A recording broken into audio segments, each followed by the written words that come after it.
Hi everybody, David Bannister with the MarketTrendForecast.com and ActiveTradingPartners.com. Some of you may have seen my video on Tuesday morning, May 25th in pre-market, in which I talked about the recent ABC drop, and I had suggested that we may see a bottom on Tuesday the 25th itself. And sure enough, we got down to 104.38 on the SPY ETF here that I'm highlighting in the lower right corner. I had mentioned in the video that we might see 103.50 to 104.50 from around 107 up here, which is where it had closed the day before. And it would likely hold because it would be testing the February lows, which I call a fourth wave, Elliott wave low, and it would also mean that an ABC correction was pretty normal in terms of the pattern that we saw there. Again, to reiterate, one of the things I talked about was the type of pattern that we saw. It was a 3-3-5, 1 2 3, 1 2 3, and then 1 2 3 4 5. Now that looks pretty jumbled up there, but that's actually a normal Elliott wave pattern, 3-3-5, which makes up what we call an ABC correction.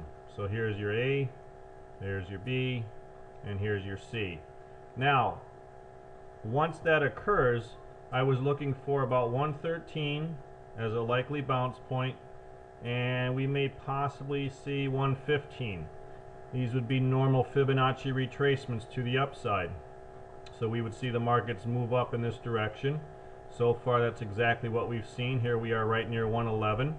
So I'm looking at this roughly 113 area, possibly 115 on the SPY ETF.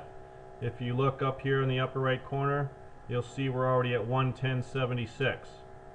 So this would be a normal upside correction, potentially followed by another downside retest of the recent lows. Now, what could negate that forecast and actually turn the entire market bullish? Well, this is something that's pretty exciting. If you look back here on the left side, we had a correction there from January into early February. It was an ABC correction, right? Well, we recently just had an ABC correction from April into late May, probably mid-April, right into recently here, late May, right?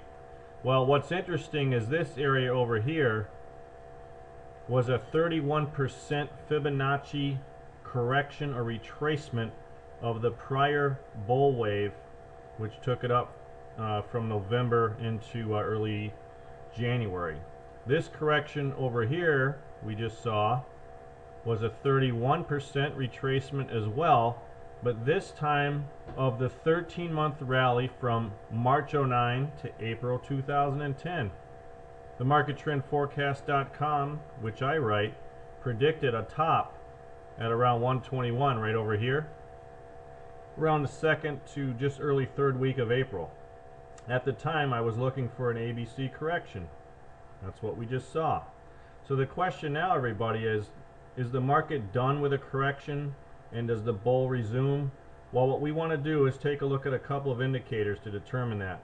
If we can rally up to this 119 area, which would be above the B wave, and it would be relatively obvious to me that we have met a qualifying correction, that we have hit the lows here for 2010 with this retest from the February 5th lows to the May 25th lows, and that we now can resume the advance. Now, I'd put the likelihood of that at about maybe 30-35%. I think it's more likely we rally up into this area over here and 113 to 115 area, and then we probably at least test the bottom back down here. But we do want to make sure we're on our toes, because this bull market has technically met a required correction, and although it's only been over a 4 or 5 week period, the percentile correction has been met for typical Elliott wave pullbacks, and the 2010 lows may have been put in, and we may muddle around for the rest of the summer before we can work our way to new highs. So let's stay tuned. I'll keep everybody updated in a few more days. Again, Dave Bannister with the MarketTrendForecast.com and ActiveTradingPartners.com. Best to you in your trading.